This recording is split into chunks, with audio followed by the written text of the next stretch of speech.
Bueno, buen día, buenas tardes a todos. Vamos a empezar con el tema de modelos bayesianos en percepción.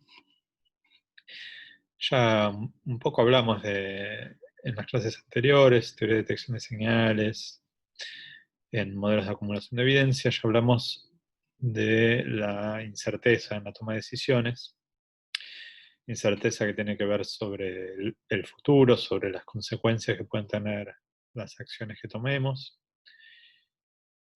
También incerteza por no saber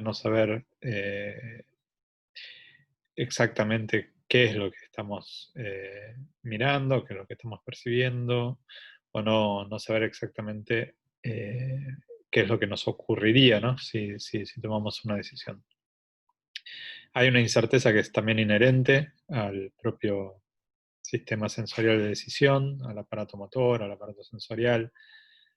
Y una de las formas, ese es el tema de hoy, una de las formas más importantes que tenemos para formalizar matemáticamente el proceso de decisión en estas condiciones de incerteza, es el formalismo bayesiano.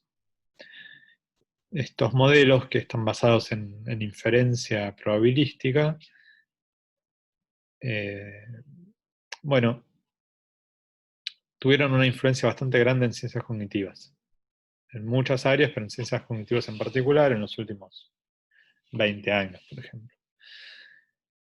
Incluso algunos plantean que es como la idea del cerebro bayesiano, la idea de que es un principio fundamental del funcionamiento del cerebro, eh, como una ley de Newton, digamos, de cómo funciona el cerebro. Eh,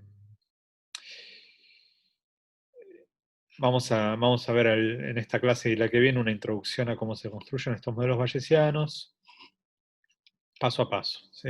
El punto central de este formalismo, como vamos a ver, es que se basa en la regla de Bayes de probabilidad, y eso es una regla bastante general de cómo se pueden actualizar nuestras creencias cuando recibimos nueva evidencia, nueva información. ¿Sí? O sea, y el potencial, si se llevan algo de la clase, es que el potencial del modelo bayesiano es que es un formalismo riguroso para tratar este tema. Sí, o sea, incluso generaliza la teoría de detección de señales. Ya sería la teoría de detección de señales como un caso particular de los modelos bayesianos en decisiones binarias. Muy bien, entonces entre las clases de hoy y la que viene, más la práctica computacional, donde vamos a simular varios de estos modelos, se van a llevar una idea introductoria por lo menos a este tema. Bien, el primer punto es pensar que estamos, que toda percepción es un proceso de inferencia probabilística. ¿Y por qué decimos eso? Bueno, una forma de pensarlo es que la información que recibimos de nuestro entorno, del mundo, tiene siempre que ser interpretada, y eso es lo que hacemos todo el tiempo, no somos una máquina, ni nuestro cerebro es una máquina que mide la realidad, sino que interpreta la información que recibe. ¿Sí? El caso típico puede ser la percepción de color, o sea, los ojos reciben un patrón de luz de diferentes longitudes de onda, pero lo que nos interesa es saber de qué color, y el color es algo que se construye dentro del cerebro, no es algo que es propio de la materia, ni de la luz, ¿no? O sea, eso es lo que alguna vez dijimos, que hace que una manzana se pueda ver roja independientemente de la propiedad de la luz, independientemente de la luz que está iluminando esa manzana, si sea la luz del día, luz fluorescente, distintos tipos de luz tienen longitudes de onda diferentes, o sea, tienen propiedades muy diferentes, pero uno lo sigue interpretando del mismo color. Eso es porque lo que estamos haciendo es una muestra de lo que estamos haciendo es interpretar eso. En particular ahí se llama constancia de color.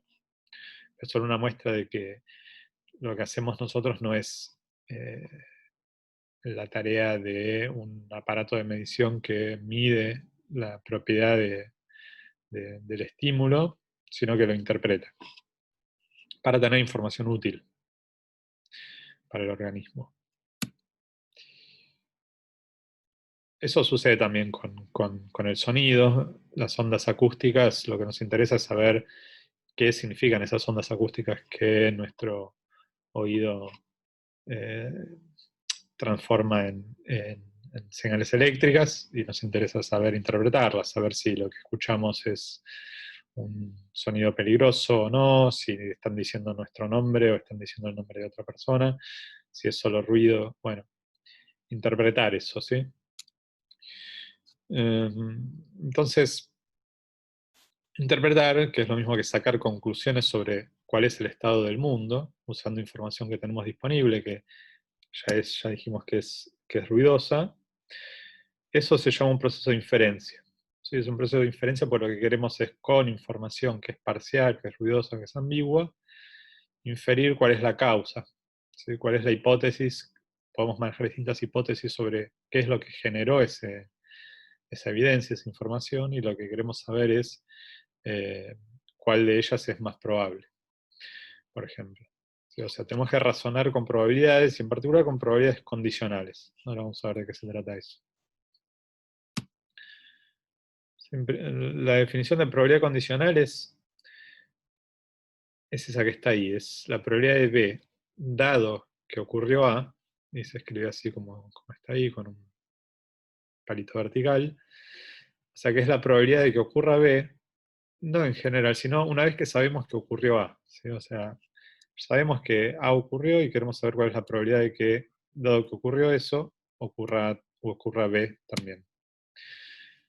¿Por qué eso es importante? Bueno, porque imaginemos estos ejemplos. En percepción en general, A son los inputs sensoriales, ¿sí? O sea, tenemos esa información, eso es lo que está dado, y B es lo que queremos saber, digamos, el estado del mundo que queremos conocer. Entonces, un jugador de básquet puede preguntarse cuál es la probabilidad de que el compañero esté libre, usando la información que tiene de su visión periférica, ¿sí? O sea, visión periférica le da información que es ruidosa, que no tiene mucha fidelidad, pero con esa información tiene que decidir si lo que está viendo es un compañero libre o no, para darle el pase de la pelota. Es lo mismo que evaluar, dado el color que percibimos, dado el color, el olor de una fruta, saber si va a ser comestible o no. Eh, o sea que no solamente es visión, es también olfato, es también tacto. El caso del verdurero que toca la palta y evalúa si ya está para comer o no está para comer cuando la vamos a comprar. ¿Sí? O sea, esa información es bastante ruidosa, o sea, tiene bastante incerteza. Pero en base a eso y su conocimiento previo sobre cómo son las paltas buenas y las no buenas, tiene que llegar a una conclusión. ¿Sí? Los estados del mundo, los llamamos así, son lo que acá ocurre como lo nombramos como B. Y pueden ser discretos o pueden ser continuos. Discretos quiere decir que pueden ser categóricos, tienen dos categorías, por ejemplo, la probabilidad de que va a llover, la probabilidad de que no va a llover. ¿Sí? Y la información que tenemos puede ser que esté nublado, por ejemplo. Entonces, esto es una decisión, son hipótesis binarias. Va a llover y no va a llover. Puede ser también que tenga varias categorías, por ejemplo, tenemos síntomas de fiebre y queremos saber cuál es la causa de esa fiebre. Entonces, de lo que no dudamos es de los síntomas, eso, dado que tenemos esos síntomas, nos preguntamos cuál es la posible causa y pueden ser 4, 5, 6, un número discreto.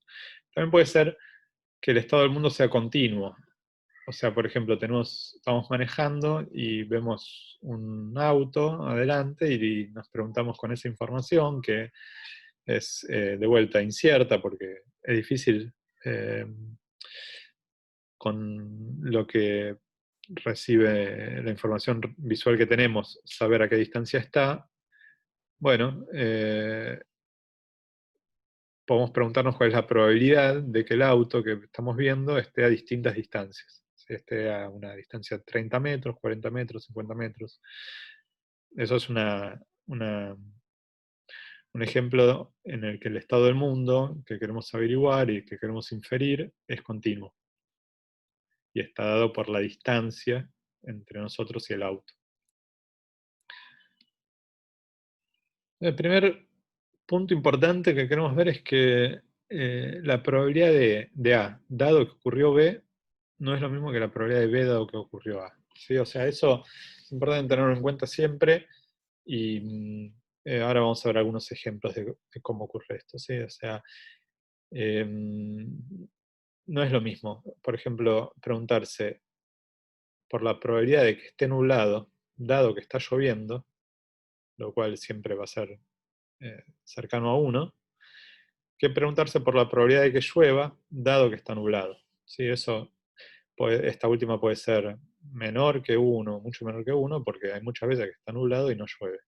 O sea que cuando decimos que condicionamos a algo, estamos asumiendo que eso es cierto, y entonces eso restringe el universo de posibilidades de lo que estamos evaluando. Por ejemplo, acá estamos viendo en amarillo, eh, por ejemplo, todos los eventos en los que el día está nublado, algunos llueve. Algunas veces que está nublado llueve. ¿Sí? Pero eso es muy chiquito. Entonces, pero en cambio, todas las veces que está lloviendo está nublado. ¿Sí? O sea que ven que el cuadradito gris está totalmente inmerso dentro del cuadrado grande amarillo que es el que representa los días nublados. Entonces, este es un primer ejemplo en el que no es lo mismo tampoco pensar en cuál es la probabilidad de que una persona sea soltera, dado que es estudiante, por lo tanto, en general, eh, soltera, que preguntarse por la probabilidad de que alguien sea estudiante, dado que es soltero. Seguramente eso es mucho menor, ¿sí? Porque hay muchos solteros que ni siquiera son estudiantes, ni siquiera están, ya terminaron, no están en la universidad por la razón que sea. Entonces, este es otro ejemplo en el que eso es diferente. También, por ejemplo, los jugadores de básquet son altos. Entonces, una pregunta que uno puede hacerse es cuál es la probabilidad de que alguien sea alto, dado que es jugador de básquet. Bueno, eso seguramente es una probabilidad muy alta. Pero lo que no es tan alto es la probabilidad de que alguien sea alto, perdón, que alguien sea jugador de básquet, sí es alto, dado que es alto. ¿Sí? Porque hay mucha gente alta que la mayoría de la gente alta no es jugadora de básquet. Entonces, eso es muy diferente. ¿Sí? O sea, eh, así que la probabilidad de A dado B no es lo mismo que la probabilidad de B dado A. Entonces vamos a ver un ejemplo, algunas cuentas sobre este tema. Nos viene bien este ejemplo de percepción que es el siguiente. Supongamos que estamos esperando que salga nuestra valija, volvimos de viaje, estamos esperando que salga nuestra valija, y vieron que todas las valijas son muy parecidas, ¿no? Entonces, ¿cómo sabemos cuál es la nuestra en un universo de valijas que son todas muy parecidas? Entonces, supongamos esto, que el 5% de las valijas tienen la misma forma, tamaño y color que la nuestra. ¿Sí? Ahora veamos salir a la primera valija y supongamos que hay un total de 100 valijas. Esa primera valija tiene la misma forma, el mismo color y el mismo tamaño que la nuestra. Podemos decir que es o que no es. O sea, tenemos que razonar con probabilidades. Es una pregunta que se responde razonando con probabilidades necesariamente porque tenemos información que nos provee la visión, o sea, sabemos que se parece a la nuestra porque tiene la misma forma, el mismo color, el mismo tamaño, y además sabemos que es la primera de un total de 100 valijas que salieron. Así que, ¿cómo razonamos con esas dos fuentes de información para pensar si eso no es? Bueno, entonces vamos a ir paso a paso resolviendo este problema. El primer punto es que influye es lo que llamamos función de likelihood. Esta función lo que hace es cuantificar toda la información que está contenida en la observación, ¿sí? O sea, la que nos provee la visión. Y bueno, está abierta y está sujeta a errores porque interpretaciones, porque hay muchos estados del mundo que pueden generar la misma información. O sea, se puede parecer a la nuestra, pero no ser la nuestra. Puede parecerse a la nuestra y ser la nuestra. O sea que el likelihood es una función de las hipótesis. En este caso tenemos dos. La hipótesis es mi valija y la hipótesis no es mi valija. Entonces, formalmente lo que nos preguntamos con esta función de likelihood es cuál es la probabilidad de que se parezca a la nuestra, porque tiene el mismo tamaño, la misma forma y el mismo color que la nuestra, dado que es la nuestra, esa sería la hipótesis, el likelihood de que es mi valija, o sea, se ve como mi valija dado que es mi valija, o sea que eso va a ser 1, porque obviamente que si es mi valija, va a tener la misma forma, el mismo tamaño, el mismo color que la mía. Ahora, el likelihood de la otra hipótesis, la hipótesis de que no es mi valija, se refiere a la probabilidad de que se vea como la mía, pero no es la mía. O sea, estoy en un universo en el que no es mi valija, pero me pregunto cuál es la probabilidad de que, dado que no es mi valija, cuál es la probabilidad de que se vea como la mía, que tenga el mismo tamaño, el mismo color, la misma forma que la mía. Bueno, eso, como dijimos antes, será 5%. 5% de las valijas tienen la misma forma, el mismo color, pero no son la mía. Eso es 5%. Entonces esta es la primera fuente de información, o sea, el likelihood de cada una de las hipótesis. Likelihood de es mi valija, likelihood de no es mi valija. Bueno, sin embargo, lo importante es que lo que nos interesa no es conocer el likelihood, o sea, no nos interesa juzgar si es nuestra o no es nuestra la valija en función únicamente de la información que estamos recibiendo visualmente. ¿Sí? O sea, el likelihood aporta una parte de la información, porque lo que nos interesa en realidad es conocer la probabilidad del estado del mundo, en este caso es mi valija, no es mi valija, conociendo las observaciones. O sea, dada la información visual, cuál es la probabilidad de que sea mi valija y la probabilidad de que no sea mi valija. El likelihood en realidad nos estaba dando otra información, ¿sí? Que es la información de cuál es la probabilidad de que se parezca a la nuestra, dado que es la nuestra la valija o que no es la nuestra la valija. O sea, ese es el likelihood de cada una de las hipótesis. Pero nos interesa algo diferente. Entonces, fíjense, por ejemplo, cómo cambia la respuesta a la misma pregunta, si eso no es la nuestra, si no es la primera valija, sino que es la valija número 86. ¿Sí? O sea, de vuelta tenemos que el 5% de las valijas tienen la misma forma, tamaño y color que la nuestra, pero ahora vemos salir la valija número 86. O sea, las primeras 85 que salieron no son la nuestra, esta es la número 86. ¿Cómo cambia la probabilidad de que sea la nuestra? Bueno, va a cambiar porque ahora quedan 15 nada más. O sea que eso, si las primeras 85 no fueron, la probabilidad tiene que aumentar y no aumenta porque haya cambiado la observación. ¿Sí? O sea, la información que tenemos visual va a ser la misma. Sin embargo, lo que va a cambiar es la probabilidad de que sea la nuestra. Entonces, eso nos introduce en el segundo elemento que nos importa para calcular la probabilidad de cada estado del mundo, que es la información que está regida por todo lo que no sea la visión, o sea, las expectativas, todo lo previo a la observación. Esto lo llamamos el prior o la probabilidad a priori. ¿Sí? O sea, representa la expectativa, como decía, y cuantifica toda la información que tenemos disponible, menos la que obtenemos mirando. Y esto nos diría que si sale una valija y había 100 por salir, la probabilidad de que sea mi valija es 1/100, pero si sale la valija número 86, esa probabilidad ya se reduce a 1/15. ¿Sí?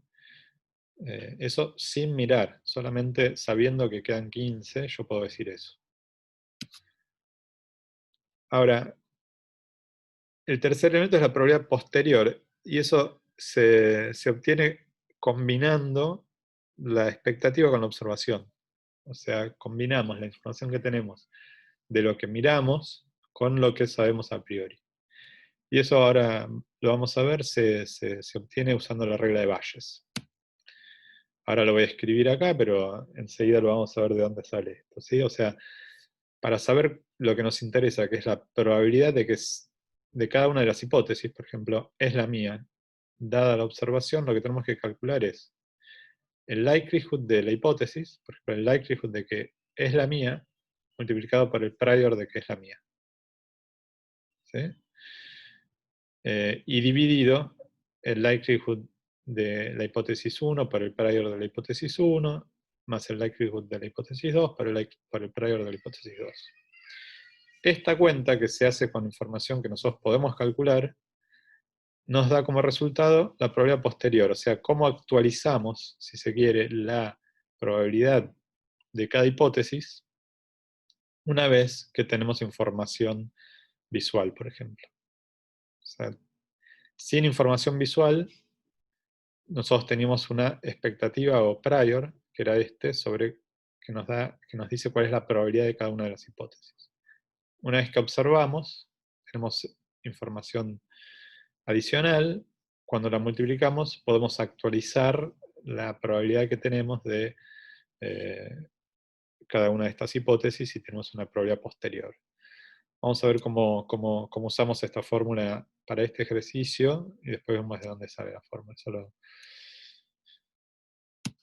Bien, vamos a hacer esto. Entonces, la probabilidad posterior. Tenemos dos hipótesis. H1 es que la valija es mía, H2 es que no es mía. Sale la primera valija de un total de 100. Entonces, a priori yo puedo decir que tengo una probabilidad 1/100 de que sea la mía y obviamente 99/100 de que no sea la mía. Bien, el likelihood de cada una de las hipótesis.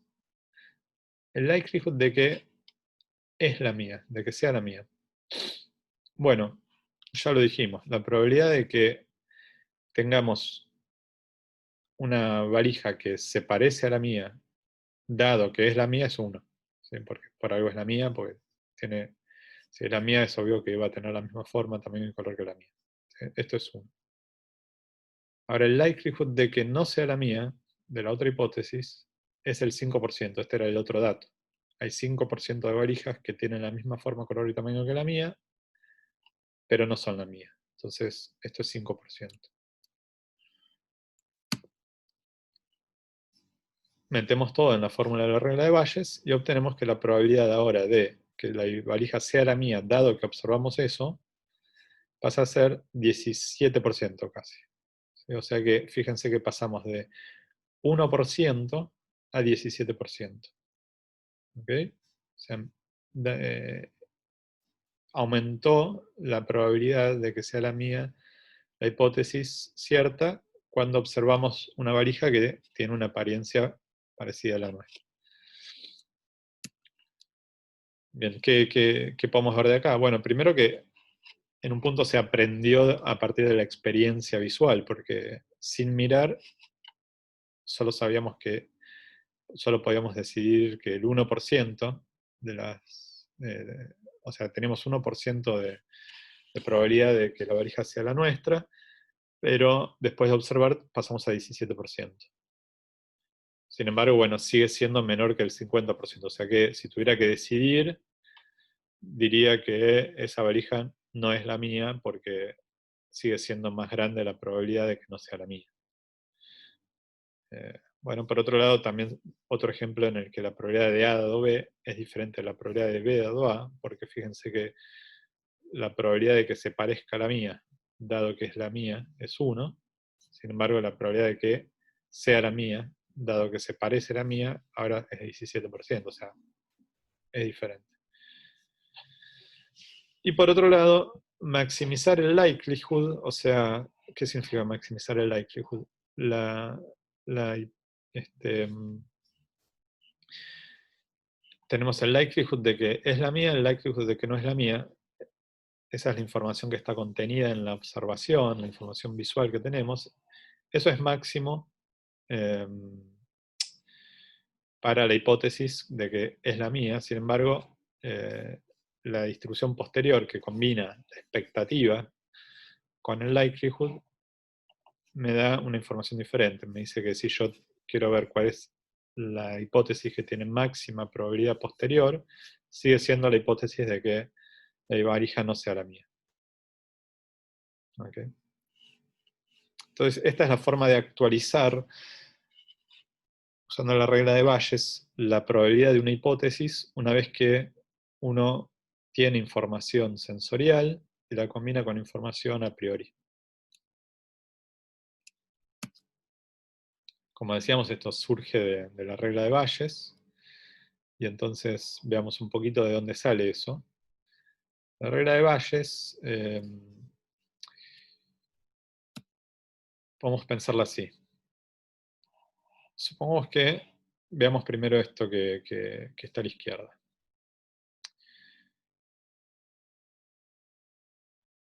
Dijimos que pensamos en esto, en la probabilidad conjunta, se llama o sea, pensemos en la probabilidad de que la valija es mía y se ve como la mía, ¿sí? O sea, que ocurren las dos cosas a la vez. Pasemos un poquito a la derecha ahora mejor. Ahora que lo pienso, mejor empecemos por acá. Hay dos conjuntos de eventos, los eventos donde ocurre A y los eventos donde ocurre B, y por supuesto hay eventos donde ocurren A y B a la vez, ¿sí? O sea, por ejemplo, eventos donde eh, la valija es mía y se ve como la mía, que son estos que están en verde oscuro. Bueno, una forma de calcular la probabilidad de conjunta, o sea, la probabilidad de que ocurra A y ocurra B, que es esta región esquemática verde oscura que está acá, es pensar en probabilidades condicionales. Porque, por lo siguiente, fíjense que si yo pienso en cuál es la probabilidad de que ocurra B, dado que ocurrió A, acá abajo, si ocurrió A, yo ya me estoy restringiendo a este cuadrado que está acá, ¿sí? Al verde clarito. Porque me ocupo únicamente de los eventos en los que sí o sí ocurrió A. O sea, dado que ocurrió A, me pregunto cuál es la probabilidad de que ocurra B. Entonces me pregunto por la probabilidad de que ocurra B, verde oscuro que está acá, dado que ocurrió A. O sea, entre todos estos eventos, ¿cuál es la probabilidad de que ocurra B? Bueno, eso lo podemos escribir como la probabilidad de que ocurran las dos cosas, A y B, ¿sí? Que es este área que está acá si quieren, dividido la probabilidad de que ocurra A. ¿Sí? O sea, entre todos los eventos que ocurrió A, ¿cuál es la probabilidad de que ocurra B? Entonces, una vez que uno tiene esto que está acá, esto se llama la regla del producto, uno puede despejar la probabilidad de que ocurra A y ocurra B como la probabilidad de B, dado que ocurrió A, por la probabilidad de A. ¿Sí? Esta es la regla del producto, la pueden buscar como eso, y lo vamos a usar para derivar la regla de Bayes acá. Entonces, pensamos en lo siguiente. Tenemos acá, en este ejemplo, tenemos la probabilidad de que la valija sea mía y se vea como la mía. Eso lo puedo escribir como la probabilidad de H1 dadas las observaciones, por la probabilidad de las observaciones, o bien lo puedo escribir al revés, porque total la probabilidad de que sea mía y se vea como la mía es lo mismo que la probabilidad de que se vea como la mía y sea la mía.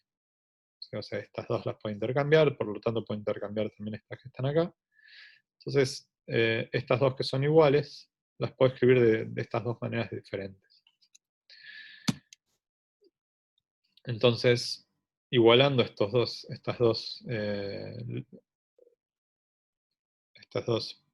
dos lados derechos de la igualdad, obtengo esto que está acá, y por lo tanto la probabilidad de H1 dada las observaciones es igual a la probabilidad de tener esa observación, dado que H1 es cierto, por la probabilidad de H1 dividido la probabilidad de las observaciones. Podría haber hecho lo mismo con H2, o sea, voy a llegar a lo mismo que está acá, y sabiendo que la probabilidad de H1 más la probabilidad de H2 tiene que sumar 1, voy a llegar a esta fórmula que está acá, que es la que usamos antes. ¿Okay? Se los dejo eso como ejercicio si quieren. Bueno, esta es la fórmula que usamos antes para la regla de Bayes para calcular la probabilidad de cada una de las hipótesis dadas las observaciones, usando información de likelihood y de prior, cosas que podemos calcular. Ahora, muchas veces, sobre todo en decisiones binarias como las que estamos pensando acá, realmente ese denominador que se veía medio feo no necesitamos calcularlo, porque lo que queremos ver es cuál de las dos hipótesis tiene más probabilidad. Entonces fíjense que si uno usa la regla de Bayes para la hipótesis 1 y para la hipótesis 2 y llamamos D a la información visual que contamos, tenemos esto que está acá, para cada una de las dos hipótesis, pero el denominador es el mismo. Entonces, si yo quiero saber cuál de las dos hipótesis tiene más probabilidad, hago el cociente y me pregunto si el cociente es más grande que 1 o más chico que 1. Si el cociente, que muchas veces se llama variable de decisión, es mayor que 0, dije mayor que 1, pero quería decir mayor que 0. Perdón, acá está mal. Tendría que ser el cociente mayor que 1. Esto es lo que está mal. Dije bien. Si el cociente es mayor que 1, significa que H1... Bueno, acá está mal también que acá debería ser un 2, ¿ok? En el denominador. De este lado está bien. Pero en todo caso lo que estamos haciendo es el cociente de la probabilidad de H1 dividido la probabilidad de H2. Y ver cuál es más grande. Entonces, cuando uno divide, se va al denominador porque es igual para las dos cosas. ¿Sí? Entonces lo que nos queda es el cociente de los likelihoods multiplicado por el cociente de los priors. ¿Okay? Perdón por estos errores. Entonces queda claro que acá tiene que haber un 2 y acá tiene que haber un 1. O sea, lo que nos estamos preguntando es si el cociente es más grande que 1, o sea que si el numerador es más grande que el denominador, o al revés. O sea que para saber cuál hipótesis tiene más probabilidad, una vez que observamos, una vez que tenemos información sensorial, lo que tenemos que ver es el cociente de los likelihoods y el cociente de los priors.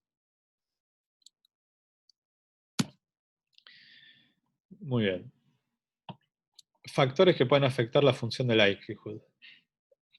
Acuérdense que es la parte de la evidencia que nos provee los sentidos, ¿sí? La información visual. Entonces eso puede estar afectado por condiciones ambientales, como la distancia a la que está el objeto, o por simplemente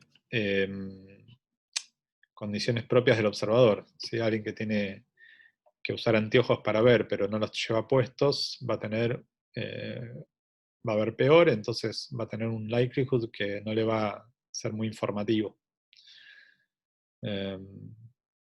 Y algo de conocimiento previo también puede influir, porque eh, si yo no sé qué características tiene mi valija, entonces cuando me pregunte cuál va a ser el likelihood de cada una de las hipótesis, voy a poder decir poco. ¿Sí? En cambio, si yo sé que mi valija tiene una marca o una cintita verde, entonces la hipótesis, la información que me va a dar la evidencia va a ser mucho más fuerte. Eh, tanto si la encuentro a esa cintita verde como si no la encuentro. Acá estamos viendo simplemente que si está más cerca, fíjense que va aumentando el likelihood de que este, este, valija sea mía, y disminuye, sobre todo disminuye el likelihood de que no sea mía, porque ya la veo mejor, tengo más información visual.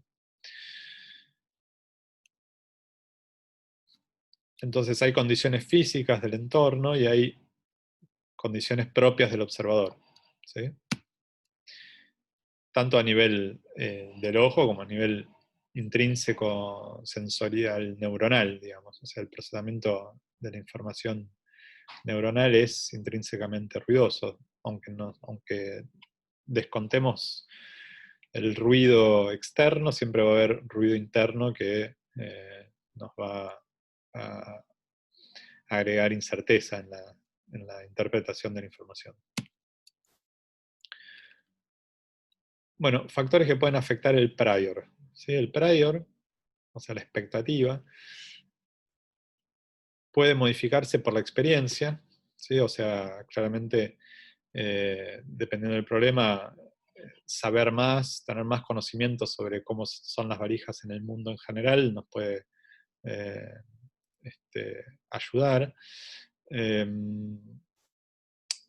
A nivel de la percepción en la vida cotidiana, tener más experiencia de un adulto podría tener más eh, este, experiencia visual que alguien que recién nació, y eso puede afectar también la expectativa. Y también, como dice ahí, un cambio en la escala, ¿no? O sea, si uno desconoce por alguna razón cuántas valijas ya salieron, la escala de tiempo, entonces porque llegó tarde, esa incerteza también en la expectativa puede hacer que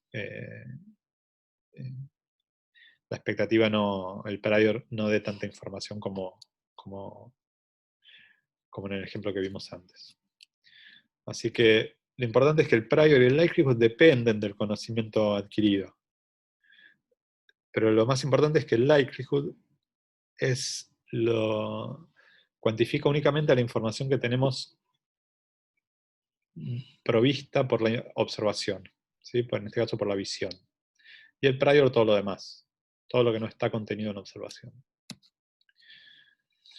Esta idea de aplicar la regla de Bayes para actualizar las creencias o las probabilidades que tenemos sobre algún evento, bueno, como el nombre lo indica, por lo menos se remonta al año 1700, porque fue ahí cuando Bayes escribió un tratado sobre probabilidad, y aunque no lo formalizó, introdujo la idea de cómo debería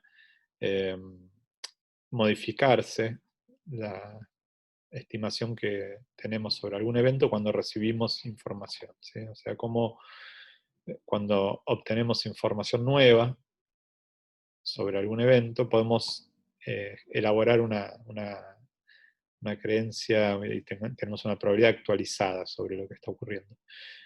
Algunos dicen que en realidad debería llamarse un regla o teorema de Bayes-Laplace, porque realmente fue Laplace el que lo formalizó matemáticamente al resolver un problema que sería como un problema de Big Data de ese momento, porque él lo que hizo fue eh, recopilar información que tenía de diferentes observatorios astronómicos en el momento, que tenían cada uno diferentes telescopios. Entonces la confiabilidad de cada uno de ellos, la incerteza que tenía cada uno de ellos, era diferente, ¿sí? O sea,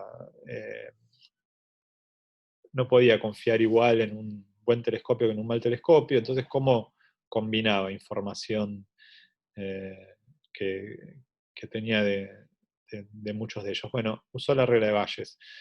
O sea, la regla de Bayes en el fondo no le daba información sobre cómo combinar evidencia que tiene un grado de confiabilidad diferente.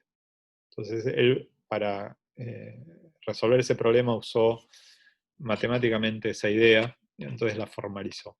Ahora, la idea de que en percepción, esa es la idea matemática, la idea de que en percepción eso puede estar ocurriendo, o sea, que lo que percibimos es fruto de nuestras experiencias previas y de la sensación presente, es una cosa que eh, Helmholtz lo planteó en el siglo XIX, porque analizando cómo era el circuito neuronal que provee información al cerebro desde el ojo, o sea, básicamente viendo las propiedades del nervio óptico, su tamaño.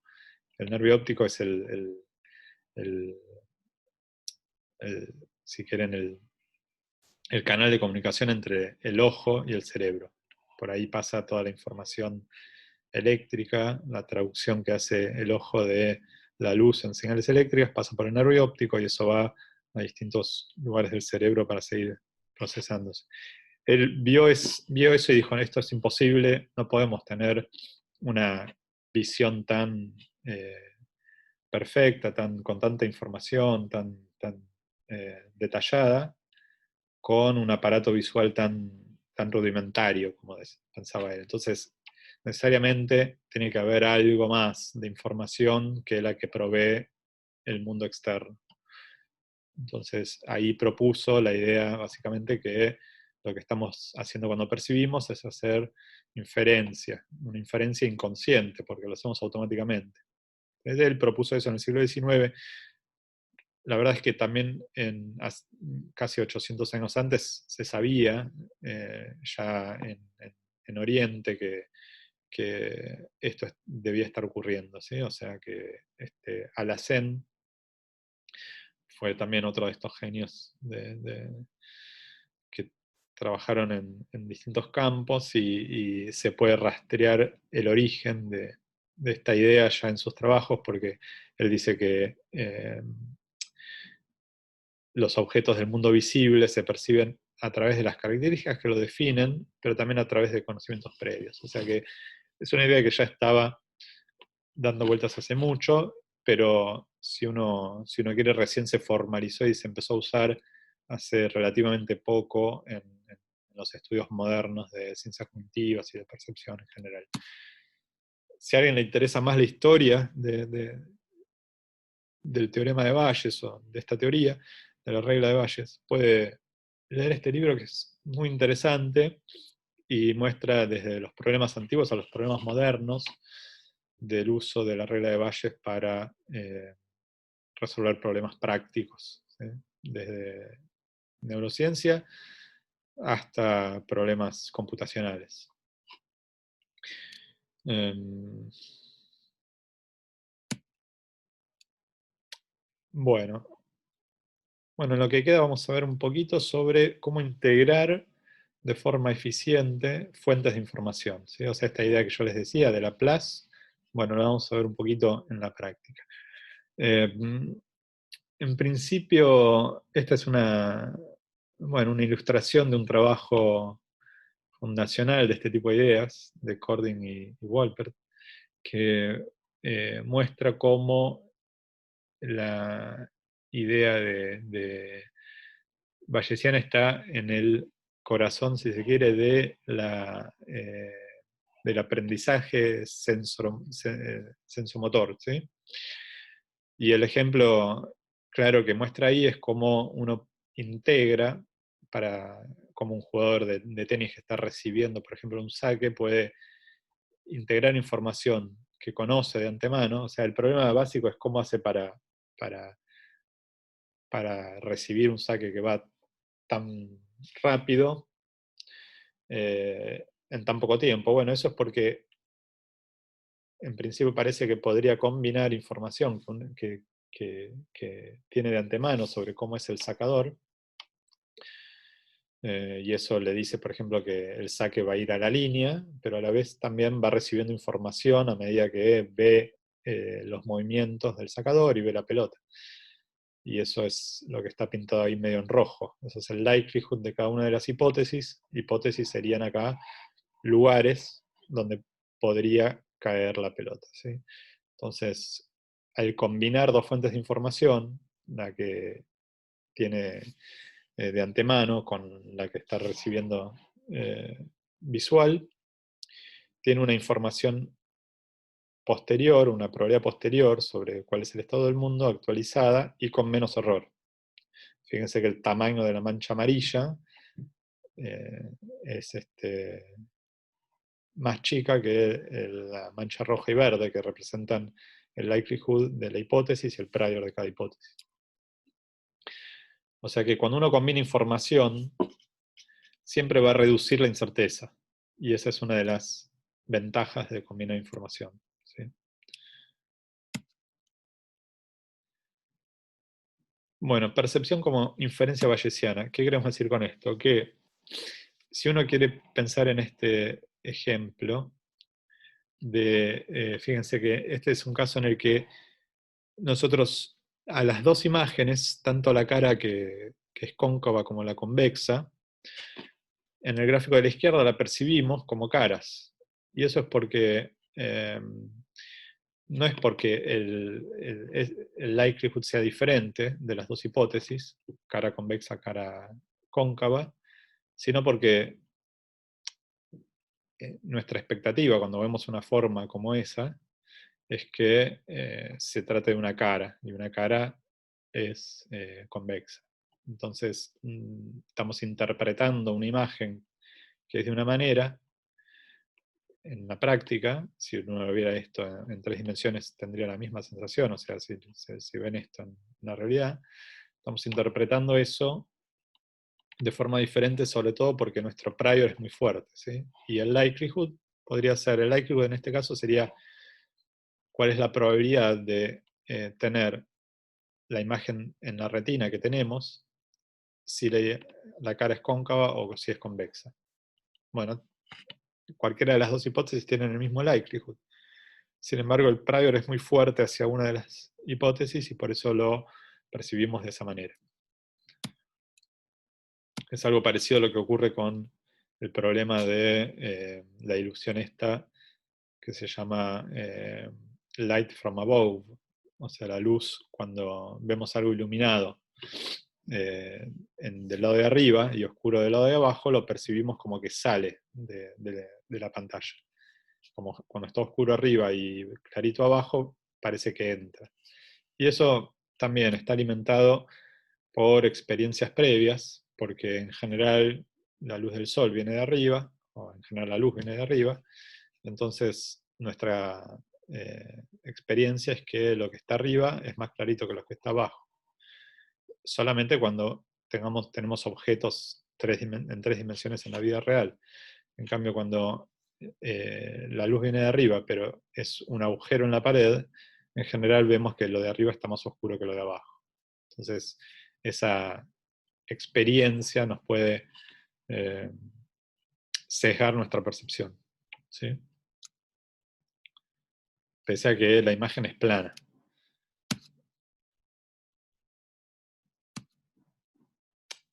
Ahora, la experiencia previa también se puede, o sea, una forma de demostrar que esto se debe a la experiencia es que se hicieron experimentos en los que se logró revertir este efecto, experimentos en los que se les mostró, se les dio a las personas un objeto que era clarito arriba y oscuro abajo, pero sin embargo estaba para adentro, un objeto tres dimensiones.